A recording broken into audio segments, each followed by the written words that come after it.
शोएब शाहीन साहब, I will start with you. मुझे ये बताइएगा कि जिस सूरत के साथ, जिस तेजी के साथ केसेस बढ़ रहे हैं खान साहब के आगे, कानूनी चैलेंजेस बढ़ रहे हैं, और अब जस्टिस बंदियाल वाला जो रिलीफ था, जो गाहे बगाए उन्हें मिल जाता था, वो भी मुयस्सर नहीं है।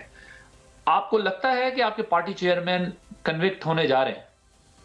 देखिए आदिल साहब, ये झूठ और फ्रॉड था जो ये कहा जा रहा था ना कि जस्टिस बंदियाल साहब उनको रिलीफ दे रहे हैं। कौन सा केस जस्टिस बंदियाल साहब के पास गया सिवाय सिर्फ एक केस के?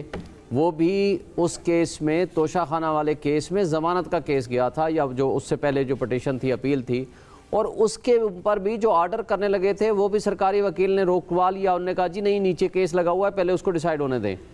मुझे बता दें कोई एक केस जो इसमें इस्लामाबाद हाई कोर्ट में, जिस केस में ज़मानत उनके पटिशन फाइल हो चुकी थी, रियासती दहशतगर्दी के ज़रिए शीशे तोड़ के जिनको उनको उठा के ले जाया गया था, वो रिवर्स किया। उसमें भी बंदियाल साहब, जस्टिस अतर मिनल्ला साहब मौजूद थे, और उसके ऊपर सबसे ज़्यादा जो सख्त नोटिस लिया था जस्टिस अतर मिनल्ला साहब ने कि एक शख्स अदालत में आता है तो इसका मतलब है कि प्रोसिक्यूशन के लिए एक माहौल क्रिएट करे, फैसिलिटेटर का काम करे अदालतें, कि आपने किसी को गिरफ्तार करना है तो आएँ, अदालत एक महफूज तरीन जगह बन गई है और यहाँ से उठा के आप ले जाएँ।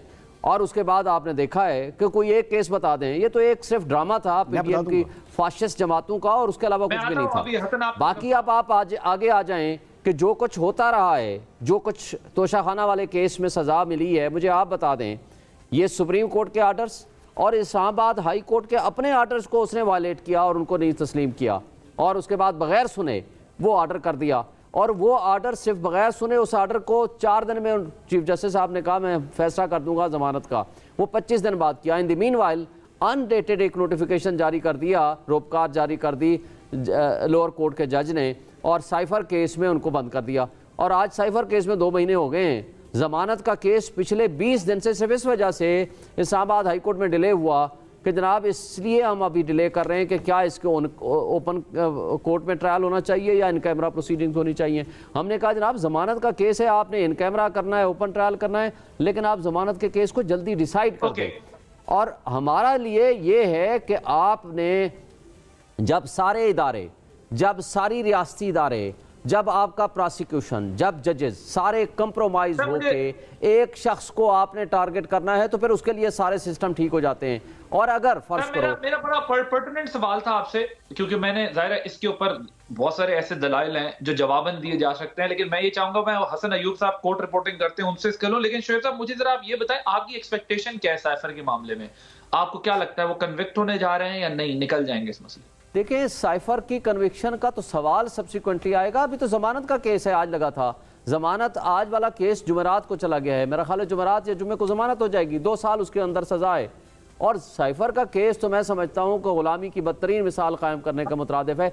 जो डॉक्यूमेंट डीक्लासीफाई हो गया नहीं हुआ, और डीक्लासीफाई बाकायदा कैबिनेट ने किया। आप तमाम वीडियोज उठा लें, इवन अता तारा ने मेरे प्रोग्राम में कहा, मेरे साथ गुफ्तगू करते हुए उसमें दुनिया न्यूज़ में, उसने कहा जी मैंने खुद देखा है, डीक्लासीफाई हुआ है बट लिमिटेड हद तक डीक्लासीफाई हुआ। ये कहना ना, कोई लिमिटेड डीक्लासीफाई नहीं हुआ करता। और दूसरी बात मुझे बताएं, नेशनल सिक्योरिटी कमेटी में एक मैटर गया 2 दफ़ा, उसने कहा डिमार्श करें, वो हुआ, इंटरसेप्ट की स्टोरी आ गई है, गवर्नमेंट ऑफ पाकिस्तान ने उसको चैलेंज नहीं किया कि ये जो कंटेंट्स हैं ये गलत हैं, और जो उसने सोर्स बताया है, वो जिसका बताया है उसको भी चैलेंज नहीं किया। तो मुझे बताएं कि उसके बाद बाकी क्या चीज़ रह जाती है।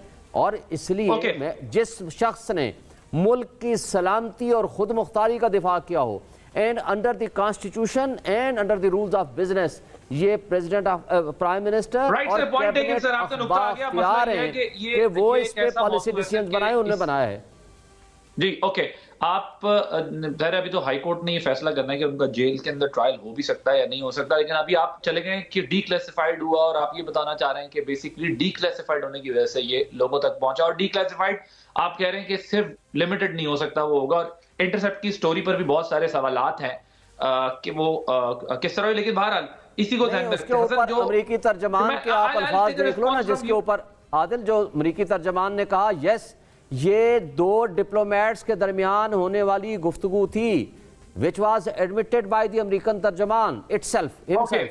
तो उसके बाद कोई गुंजाइश बाकी नहीं रहती कि उसके अंदर क्या था। अच्छा, फिर शहबाज शरीफ ने फ्लोर ऑफ द हाउस पे खड़े होकर कहा था कि मैं इसके ऊपर तहकीकाती कमीशन या इंक्वायरी कमेटी बनाऊंगा, हाई पावर्ड, क्योंकि धमकी आमेज अल्फाज थे। उसके बाद कुछ भी नहीं हुआ। सर आपका नुक्ता आ गया। किरदार उसमें मुलव्वस थे। ये ना कि इंटरसेप्ट के पास जो स्टोरी अगर वो मिनोन ठीक भी है, लेकिन अगर वो दुरुस्त है स्टोरी, तो फिर क्या ये तहरीक इंसाफ के हक में जाएगा या खिलाफ जाएगा? क्योंकि हमने माजी में डॉन लीक्स भी देखा है ना, डॉन लीक्स के ऊपर क्या कुछ होता रहा। और अब अमेरिकन अगर ये कहते हैं कि कॉन्वर्सेशन थी, तो कॉन्वर्सेशन का कंटेंट क्या एक्सेप्ट कर रहे हैं, दैट मैटर्स ना। जाहिर है कॉन्वर्सेशन तो दो एम्बेसडर्स के बीच में, डिप्लोमेट्स के बीच में, it's a common practice. Sir मैं शेर साहब, अभी बहुत टाइम है हमारे पास, मैं बहुत टाइम बात हुई तो उन्होंने कहा यस, उन दोनों के दरमियान होने वाली गुफ्तगू I'll give you more time to explain it, but I have to take a response from Hasan courts के बारे में जरा बताइएगा वो, क्योंकि मैं इस पर अभी बात और करूंगा तो वक्त लग जाएगा। मुझे जरा ये बताइएगा कि वो कहते हैं क्या फेवर दिया है बदियाल साहब की अदालत ने? कोई एक्स्ट्राऑर्डिनरी फेवर नहीं दिया, तो नीचे अदालत दी, बिल्कुल कोई फेवर नहीं दी। भूल गए हैं 25 मई का जो ब्लू एरिया में चेयरमैन तहरीक इंसाफ है आए थे, जो है वो अपने लाहौ लश्कर के साथ जलाओ घेराव किया था, यकीन दहानी कराई गई थी सुप्रीम कोर्ट को कि हम जो है वो H9 और G9 से आगे नहीं आएंगे। फिर तमाम इदारों की रिपोर्ट्स इनके खिलाफ आई, ठीक है, किसी एक केस में फेवर नहीं दी। ये केस दोबारा फिर समाअत के लिए मुकर्रर ही नहीं हुआ, अभी कहते हैं फेवर नहीं आई। अच्छा चलें सर, मैं तो अभी बंदियाल साहब के बारे में मैं क्या क्या बातें करूं। यानी एक जो मुलजिम है उसको प्राइम मिनिस्टर के प्रोटोकॉल में सुप्रीम कोर्ट के जजेस गेट से लेकर आए और कमरा अदालत में जब वो आते गए, मर्सिडीज बेंज में जब कमरा अदालत में वो पहुंचते गए तो उन्हें कहते हैं good to see you Khan साहब, वेलकम।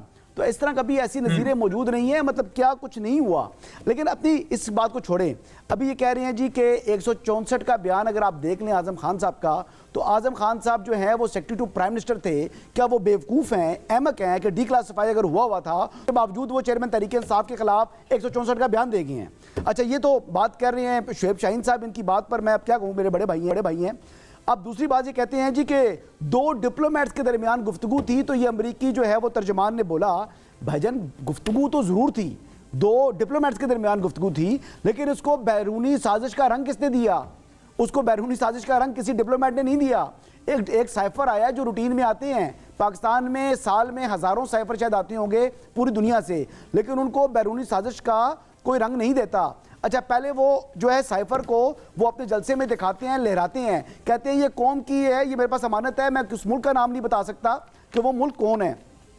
फिर उसको उठा के अपनी वेस्ट कोट की जेब में डाल देते हैं, लेकिन उसके बाद करते क्या जी, फिर उस मुल्क का नाम भी लेते हैं, फिर कहते हैं जी कि ये बैरूनी साजिश हुई, फिर उन्होंने कहा जी मीर सादिक मीर जाफ़र कह दिया, फिर उन्होंने कभी डर्टी हैरी कहा, कभी क्या। तो ये चेयरमैन तहरीक इंसाफ का जो एक माजी है और जो माजी करीब है, उसमें अगर आप देखें जो कुछ वो कर गुजरे हैं, तो आदिल अब्बासी साहब अभी कुछ दिन पहले जो है, मैं आपको एक इंपॉर्टेंट बात बताना चाह रहा हूँ।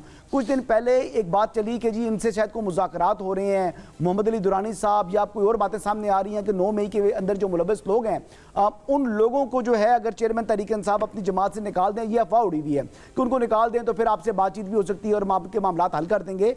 तो पहले ही बात यह है कि अगर रियासत पाकिस्तान ने उनके ऊपर जो केसेस हैं वो तो आइन और कानून के मुताबिक और कोर्ट ऑफ लॉ में उनको जाकर उनको भुगतना होगा। अगर रियासत पाकिस्तान ने इस वक्त कोई डील की तो आने वाले वक्त में, टाइम्स टू कम में, जो रेड लाइन है ना, फिर रेड लाइन ख़त्म हो जाएगी।